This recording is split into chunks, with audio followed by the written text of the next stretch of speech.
धर्मेंद्र यादव। धन्यवाद अध्यक्ष जी। मैं इस संविधान के 129वें संशोधन अधिनियम के विरोध के लिए खड़ा हूं। अध्यक्ष जी, मैं समझ नहीं पा रहा हूं, अभी 2 दिन पहले संविधान को बचाने की, संविधान की गौरवशाली परंपराएं की कस्में खाने में कोई कमी नहीं रखी। 2 ही दिन के अंदर संविधान की जो हमारी मूल भावना है, 2 ही दिन के अंदर संविधान का जो हमारा बेसिक स्ट्रक्चर है, 2 ही दिन के अंदर संविधान का जो हमारा संघीय ढांचा है, उसको खत्म करने के लिए संविधान संशोधन बिल लाए हैं।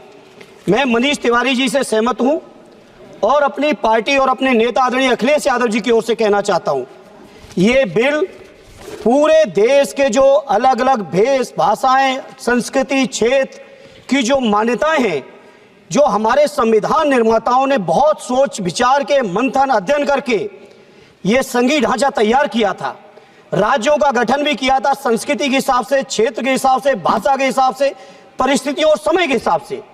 मैं नहीं समझता अध्यक्ष जी, मुझे कहने में कोई संकोच नहीं, उस समय के हमारे संविधान निर्माताओं से विद्वान, बाबा साहब भीमराव अंबेडकर से ज्यादा विद्वान इस सदन में अभी कोई नहीं बैठा, मुझे कहने में संकोच नहीं है। और ये संविधान की मूल भावना को खत्म करके कैसे तानाशाही के रास्ते निकाले जाएं, इसके अलावा कोई काम ही नहीं बचा है। आखिर ये मनीष तिवारी जी ने कहा, कहीं एक विधानसभा के चुनाव अगर कोई अविश्वास आता है, अगर बहुमत नहीं मिलता है, तो क्या पूरे देश का चुनाव कराओगे?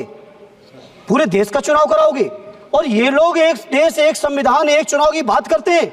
जो लोग 8 विधानसभाएं भी एक साथ नहीं करा पाते हो, मौसम देख के तारीखें बदलते हो, वो लोग बात करते हैं एक देश एक चुनाव की। इसलिए अध्यक्ष जी, मैं अपनी पार्टी की ओर से, अपने नेता आदरणीय अखिलेश यादव जी की ओर से इस बिल का पुरजोर विरोध करता हूं और आपके माध्यम से देश के जनमानस से कहना चाहता हूं, ये भारतीय जनता पार्टी के लोग तानाशाही लाने के नित नए रास्ते लाते हैं। जो 8 विधानसभाओं का चुनाव एक साथ नहीं करा पाए, 4 राज्यों के चुनाव एक साथ नहीं करा पाए, वो पूरे देश की लोकसभा और सारे प्रांतों की विधानसभाएं एक साथ कराने की बात करते हैं।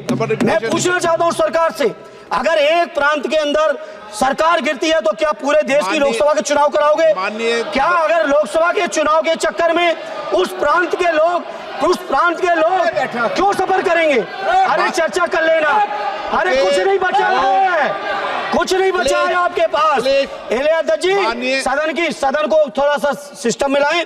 अध्यक्ष जी, आपसे अनुरोध है, आपके माध्यम से सरकार से अनुरोध है, जनता ने बड़ी उम्मीदों के साथ हम सबको भेजा है और हम सब लोगों की जिम्मेदारी है, ये संविधान विरोधी, संघीय ढांचे विरोधी, बेसिक स्ट्रक्चर विरोधी कई केसों की चर्चा की मनीष तिवारी जी ने, मैं उनके साथ जोड़ते हुए माननीय सर्वोच्च न्यायालय की भावनाओं के विरोधी, गरीब विरोधी, दलित विरोधी, पिछड़ा विरोधी, मुसलमान विरोधी, इस नीयत को वापस लो। ये अध्यक्ष जी, आपके माध्यम से मेरी आपसे प्रार्थना है। बहुत बहुत धन्यवाद।